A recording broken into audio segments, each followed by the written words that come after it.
Justice is doled out in a northern Idaho college town, and Hunter Biden's lawyers make a major slip-up in his criminal case. Hello, I'm Mike Huckabee with your July 27th edition of The Breakdown. If you haven't already, subscribe to the channel below and click the notification bell. And be sure to leave a like so that YouTube is more likely to show this video to some Democrats. They really need it. Well, the wheels of justice may turn slowly, but they finally arrived at the correct destination in Moscow, Idaho. The city has agreed to pay a $300,000 settlement to three people who were arrested in September of 2020 because they didn't wear face masks at an outdoor church service. That's right. The cops literally yanked the hymn books right out of their hands and hauled them away in handcuffs, in clear violation of their First and Fourth Amendment rights.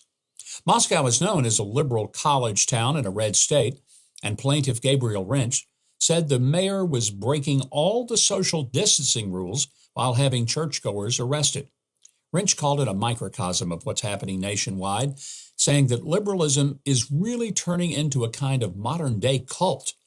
They use coercion, they want power, and they have no real moral standard. Wrench said city officials have refused to meet with him because they really don't want to have real conversations. But that's just liberalism 2.0, as well as cancel culture. Maybe having to cough up $300,000 will make them think about canceling their totalitarian ways.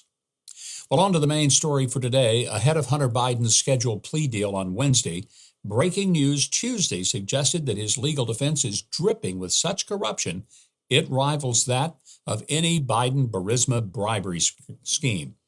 How appropriate that these dirtied-up lawyers would be defending Hunter Biden.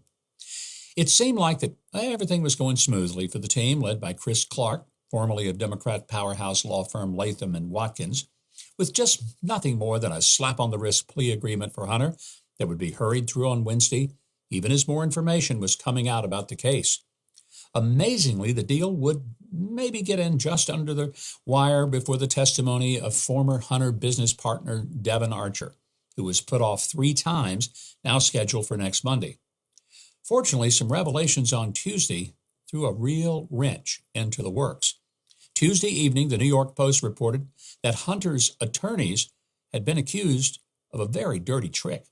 The House Ways and Means Committee chair, Jason Smith, had filed an amicus brief that day ahead of the sentencing, and he sent it to Delaware District Judge Mary Ellen Norica. It contained evidence that the Hunter team wanted to see blocked, so they apparently used false representation with the judge to try to get that done. The at-issue Ways and Means filing had included 448 pages of testimony from the 2 IRS whistleblowers who testified last week before the House Oversight Committee, rightly noting that Hunter Biden had benefited from political interference, which calls into question the propriety of the investigation. The Hunter Biden team didn't want that going before the judge, so a woman named Jessica Bengals, who works as Director of Litigation Services for Latham & Watkins, but who allegedly represented herself as working with an attorney for the House Ways and Means Committee, contacted the court and asked that this new Ways and Means filing be removed from the docket. It actually was removed, and when Ways and Means got back in touch, the court clerk told them they'd have to refile, which of course they did, including the email exchanges with the court about what had happened and also with Hunter's attorneys. I kind of find the exchange entertaining. So here's a sample of it. When confronted, Hunter's legal team pretended to tear out their hair about a Ways and Means filing containing confidential tax and identifying information, even though it's been public in the form of whistleblower testimony for over a month. Hunter's lawyer, Chris Clark, tried his usual aggressive stance, saying, quote, "As far as I'm aware, the clerk took the filing down on their own accord. Your attempts to publicly file my client's personal financial information with no protection are improper, illegal, and in violation of applicable rules. We will seek all appropriate sanctions in response to your actions," end quote. So Hunter's attorneys wanted them sanctioned.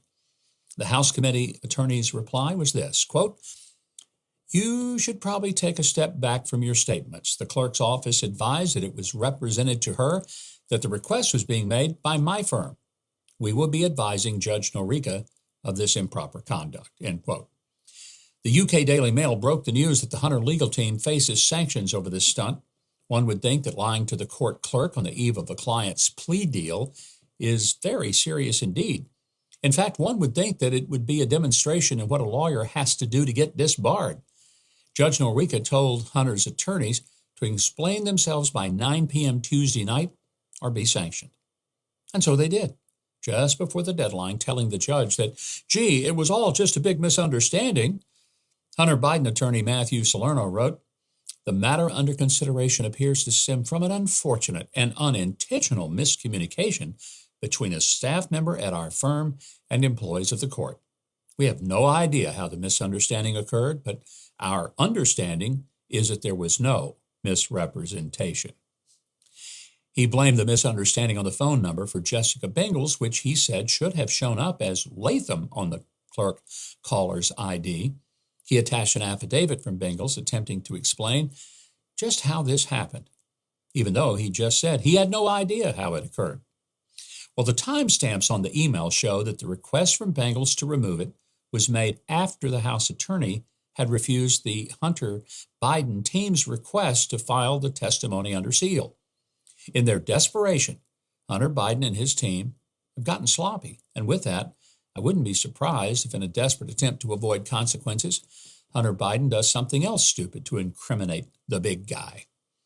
I'm getting my hopes up that maybe we'll finally see some amount of justice play out for all of Biden family's corruption. But there's still a lot of work to do for that to happen. Thanks for watching, and I hope you'll consider subscribing to the channel, clicking the notification bell below, and be sure to leave a like on the video.